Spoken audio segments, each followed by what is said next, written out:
जय श्री राम। नमस्कार दोस्तों, स्वागत है आप सभी का आपके अपने YouTube चैनल चंद्रमंशा भक्ति पर। दोस्तों, आज की इस वीडियो में हम लोग उसके आगे का अध्याय पढ़ेंगे जहाँ तक हम लोगों ने पढ़ लिया है श्री रामचरितमानस। अगर दोस्तों आप वीडियो पर नए हैं तो कृपया इस वीडियो को लाइक करें और शेयर करें और चैनल को सब्सक्राइब कर लीजिए दोस्तों। और जो पिछले वीडियो हैं आप सारे देख लीजिए दोस्तों, तब जाके आपको ये सारे वीडियो समझ में आएंगे दोस्तों। और जो मेरे नए वीडियो आएंगे वो आप तक पहुंच जाएंगे। इसके लिए आप बेल आइकन भी ज़रूर प्रेस कर दीजिए दोस्तों। और अगर आप नए आए हैं तो प्लीज़ जाकर सारी वीडियो को देखते आइए, तब जाकर आपको ये सारी कथाएं आपको समझ में आएंगी दोस्तों और आपको अच्छा भी लगेगा। तो चलिए दोस्तों, शुरुआत करते हैं आज का अध्याय। यहाँ तक हमने इस दोहे तक पढ़ा जब शिवजी माता पार्वती को कथा सुनाने जा रहे हैं। उन्होंने कहा, जितना मैं जानता हूँ अपनी बुद्धि के अनुसार उसको मैं कहूँगा और तुम आदर पूर्वक सुनो। तो उसके आगे वो क्या सुना रहे हैं तो सुनिए। सुनो गिरिजा हरिचरित सुहाये, विपुल विशद निगमागम गाये, हरि अवतार हे तुझे ही होई, इद मिथम कही जाई न सोई। हे पार्वती सुनो, वेद शास्त्रों ने श्री हरि के सुंदर विस्तृत और निर्मल चरित्रों का गान किया है। हरि का अवतार जिस कारण से होता है वह कारण बस यही है, ऐसा नहीं कहा जा सकता। अनेकों कारण हो सकते हैं और ऐसे भी हो सकते हैं जिन्हें कोई जान ही नहीं सकता। शिव जी कह रहे हैं कि वेद और शास्त्रों ने भगवान की कथाओं का वर्णन किया विस्तार से, लेकिन उनका अवतार किसी एक कारण से हुआ है ये सोचना बिल्कुल गलत है। क्योंकि भगवान का अवतार नाना प्रकार के कारणों से होता है, कोई एक कारण नहीं है। और ऐसे भी कई कारण होंगे जिनके बारे में तो कोई जानता नहीं है, क्योंकि भगवान को कोई पूरी तरह से जान ही नहीं सकता। उनके अवतार के अनेकों कारण होते हैं।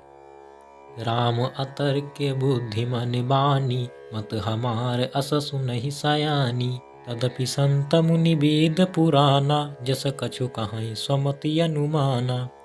ये सयानी सुनो, हमारा मत तो यह है कि बुद्धि मन और वाणी से श्री रामचंद्र जी का तर्कना नहीं की जा सकती।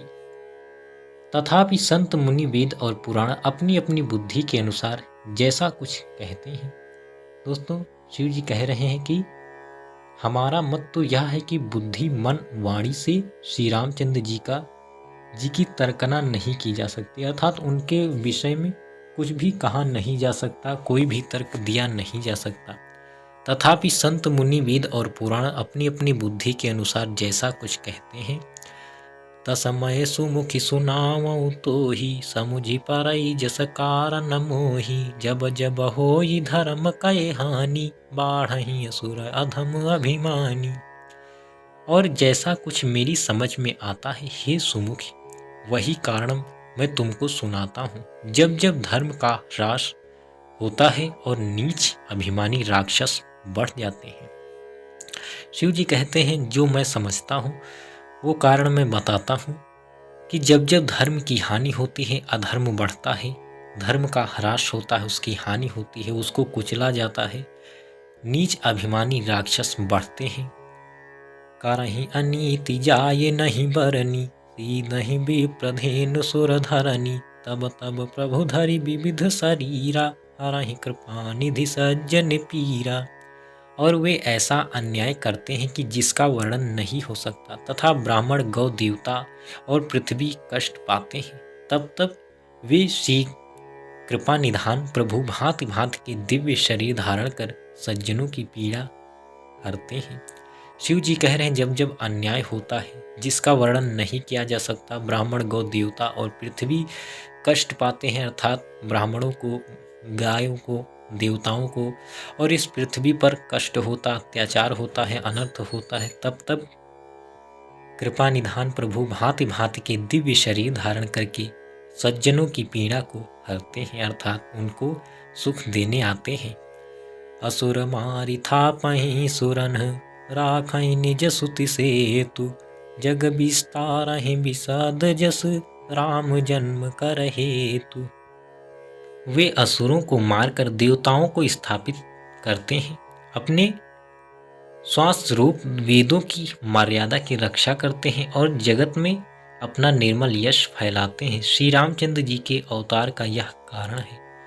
शिव जी कह रहे हैं कि असुरों को मारते हैं और देवताओं को स्थापित करते हैं, अर्थात धर्म की स्थापना वो करते हैं। और श्वास रूपी वेदों की, जो उनकी श्वास रूपी वेद हैं, उसकी मर्यादा की रक्षा वो करते हैं और जगत में अपना निर्मल यश और कीर्ति फैलाते हैं। यही उसका एक कारण है।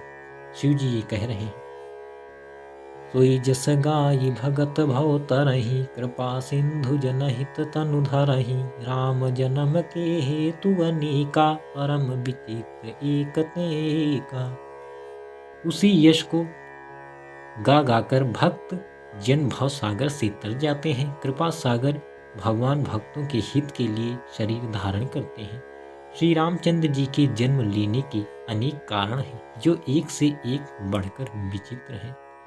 शिव जी कह रहे हैं कि उसी यश को गा गाकर भक्तजन भव सागर से तर जाते हैं, अर्थात जिस रूप में वो आते हैं उसी यश को, जो यश फैलाते हैं, वो जो चरित्र दिखाते हैं, उसको भक्त लोग गाकर भव सागर से तर जाते हैं। कृपा सागर भगवान भक्तों के हित के लिए शरीर धारण करते हैं, लेकिन उनका जो अनेक कारण होते हैं, कोई एक कारण नहीं होता है, जो एक से बढ़कर एक विचित्र होते हैं।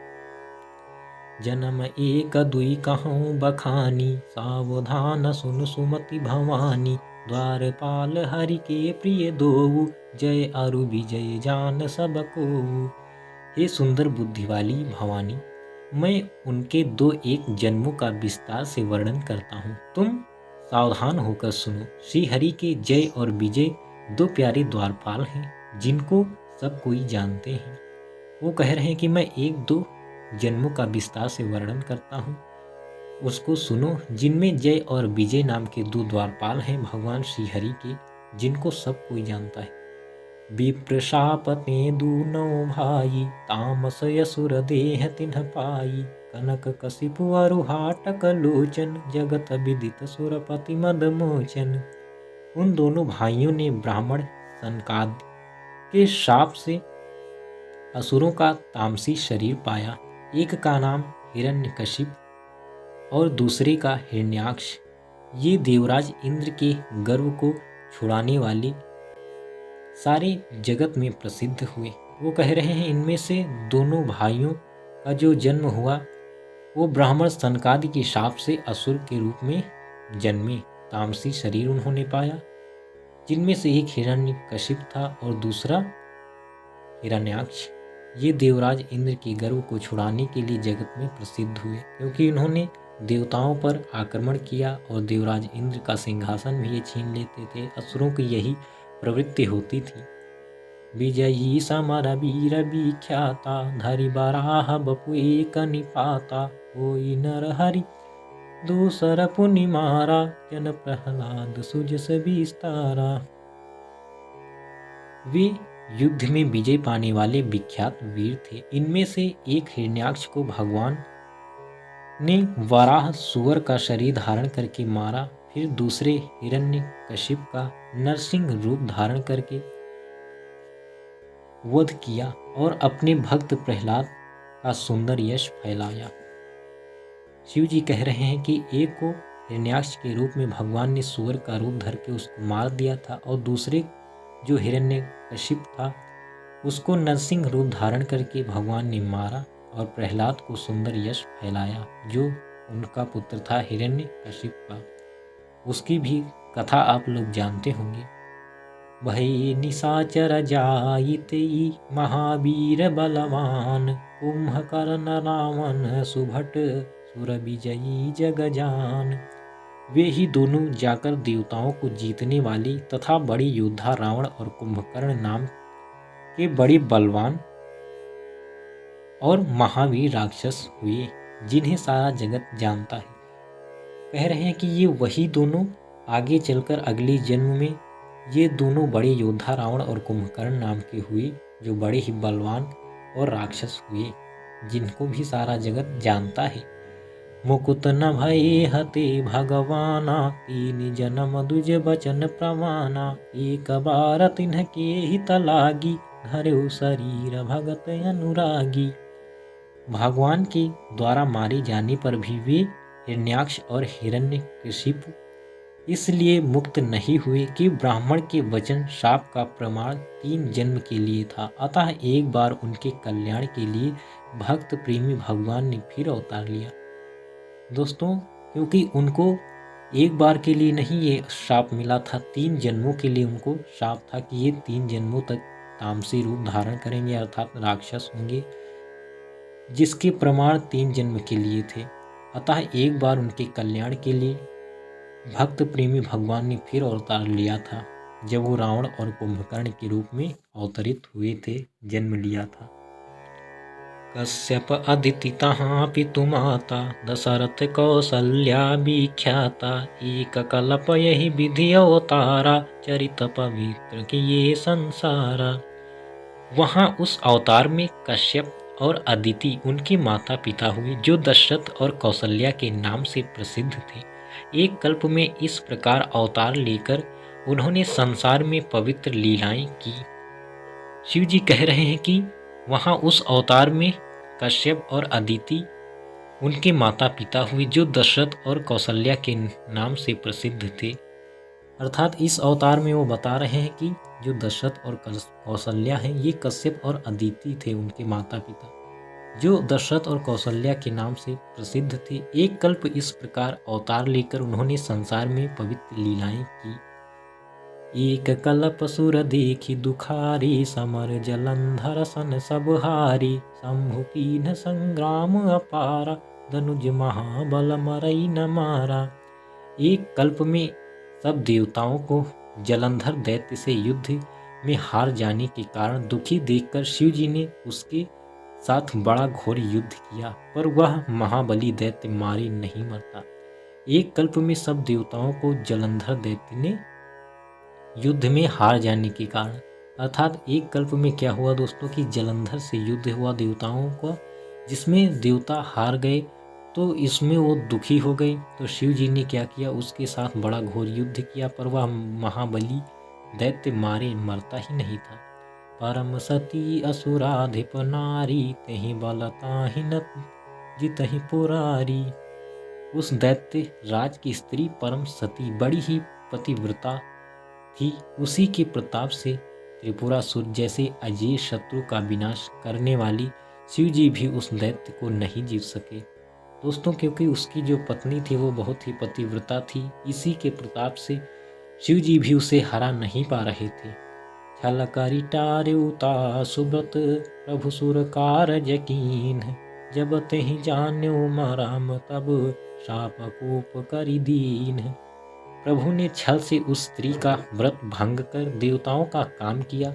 जब उस स्त्री ने यह भेद जाना, तब उसने क्रोध करके भगवान को शाप दिया। दोस्तों, प्रभु ने छल से उसका पहले व्रत भंग किया, जिसके कारण ही उस दैत्य को मारा जा सका। और जब उसने इस भेद को जान लिया कि भगवान ने हमारे साथ ऐसा गलत किया, तो उन्होंने भी भगवान को शाप दे दिया था क्रोध में आके। तो दोस्तों, आज की कथा बस यहीं तक। आगे की कथा हम लोग फिर पढ़ेंगे। तब तक के लिए जय श्री राम, नमस्कार। आगे की कथा दोस्तों ज़रूर सुनिएगा और देखते हैं वो क्या करेंगे आगे। तो जय श्री राम, नमस्कार।